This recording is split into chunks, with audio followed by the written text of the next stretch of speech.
आइए आज हम श्वेतार्क गणपति के बारे में जानते हैं। इसे कई नामों से जाना जाता है, कहीं मदार, कहीं आग, कहीं अकौवा आदि आदि नामों से जाने जाते हैं। वैसे स्थानीय बोली में अलग अलग नामों से भी जाना जाता है। आपके यहाँ किस नाम से जाने जाते हैं, आप जरूर बताएं।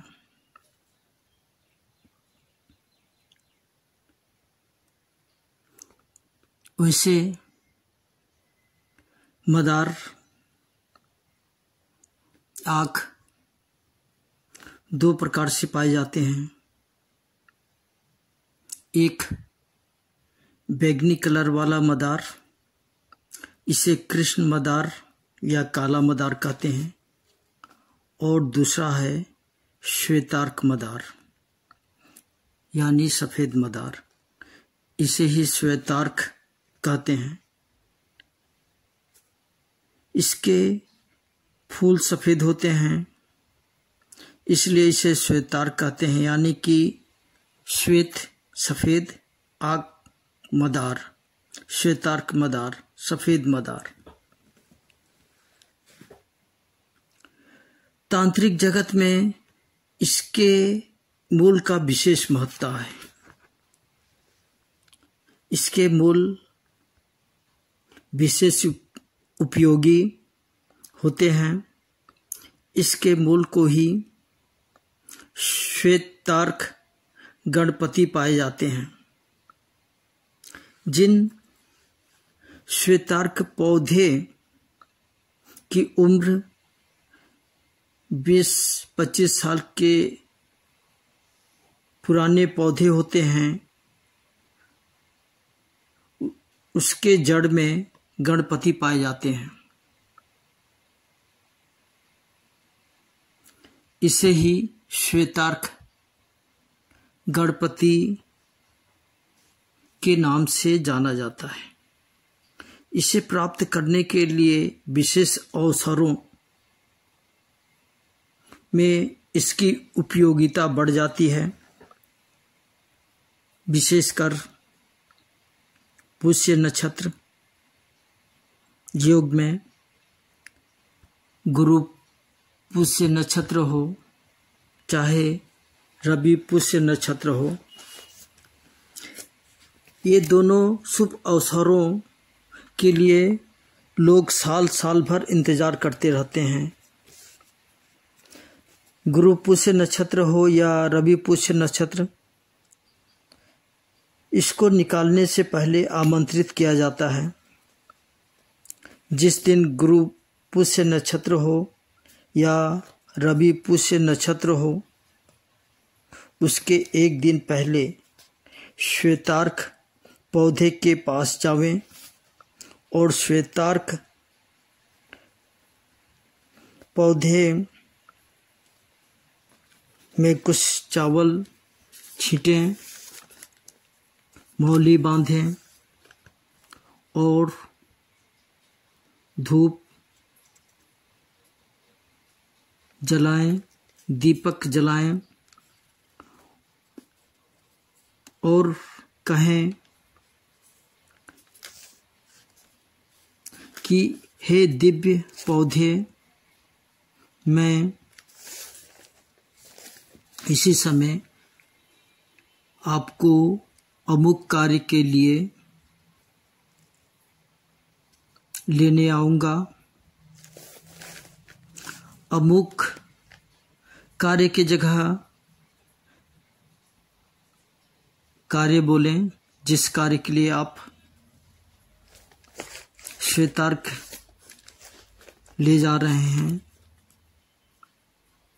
और दूसरे दिन उसी समय पर पहुंच जावें और पौधे की खुदाई करें। यदि पुराना आग का पौधा है तो उसमें जरूर श्वेतार्क गणपति आपको मिलेगा। आप देखेंगे कि गणपति के सूंड हैं, आँख हैं, कान हैं, नाक हैं और गणपति जैसा जड़ में बना हुआ प्रतिमा मिलेगा, वही श्वेतार्क गणपति है। यदि आपको मिल जाता है तो आप बहुत भाग्यशाली हैं। और श्वेतार्क गणपति को सावधानी से जड़ से अलग करें। ध्यान रखें कि मूर्ति खंडित न हो। अपने घर लाकर मिट्टी बढ़िया से निकालें, धोएं और साफ कपड़े से पोंछ लें। उसके बाद पूजा समय में शुद्ध जल से स्नान कराएं। उसके बाद दूध से स्नान कराएं। तत्पश्चात साफ पानी से फिर से स्नान कराएं। यदि गंगा जल मिल जाए तो सोने पे सुहागा जैसा रहेगा। इसके बाद आप अपने पुरोहित से श्वेतार्क गणपति की पूजा कराएं और अपने पूजा स्थल पर स्थापित कर दें। प्रतिदिन इसकी पूजा करें। किसी भी गणपति मंत्र का जाप एक माला करें। इससे श्वेतार्क सिद्ध हो जाएगा और शुभ फल देना शुरू हो जाएगा।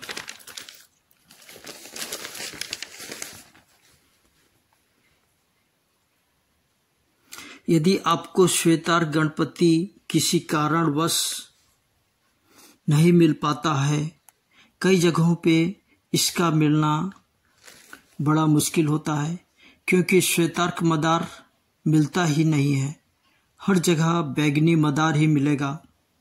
वैसे बाजार में प्राकृतिक श्वेतार्क गणपति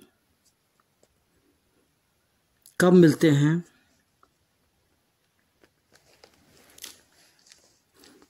यदि श्वेतार्क गणपति नहीं मिल पाता है तो सफ़ेद मदार के जो पौधे से बना कारीगरों के द्वारा निर्मित गणपति मिल जाता है। यह भी उपयोगी है। मदार का लकड़ी ही पेड़ पौधा सब उपयोगी माने जाते हैं। उसके लकड़ी से कारीगरों द्वारा गणपति बनाया जाता है। यह भी उपयोगी है। परंतु श्वेतार्क गणपति जो कि प्राकृतिक रूप से मिलता है, उसकी तुलना में कम प्रभावशाली होता है। आप जो गणेश की मूर्ति देख रहे हैं वह कारीगरों द्वारा बनाया मूर्ति है। पहले हमारे यहाँ श्वेतार्क का पौधा नहीं मिलता था। अब तो लोग दूसरे जगहों से लाकर अपने घरों के गेट के पास लगाते हैं और उसके बीज हवा में बिखर कर कई जगहों पे उगाते हैं, जिससे श्वेतार्क के पौधे अब मिलना शुरू हो गए हैं। इसके विशेष लाभ होते हैं। श्वेतार्क गणपति की पूजा करने से भूत प्रेत, डाकनी, नजर, टोना, तंत्र मंत्र का प्रभाव नहीं पड़ता और इसका विशेष प्रभाव आर्थिक उन्नति में पड़ता है। इसके निरंतर पूजा करते रहने से सुख समृद्धि से आप परिपूर्ण हो जाएंगे। यह मेरा दावा है।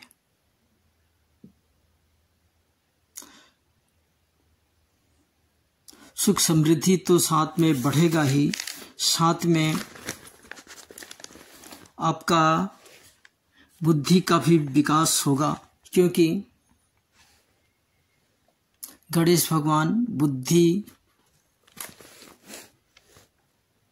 चालाक के देवता माने जाते हैं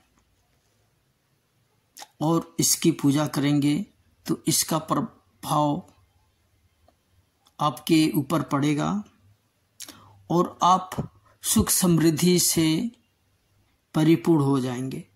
परंतु सावधानी से इस पौधे के पास जावें, इसके दूध को आँख और मुंह से बचाएं। इसके दूध आँख या मुंह में पड़ जाने से आपको नुकसान हो सकता है। कृपया आप यह सावधानी जरूर बरतें। इसी के साथ दोस्तों मैं अपना वीडियो समाप्त करता हूँ।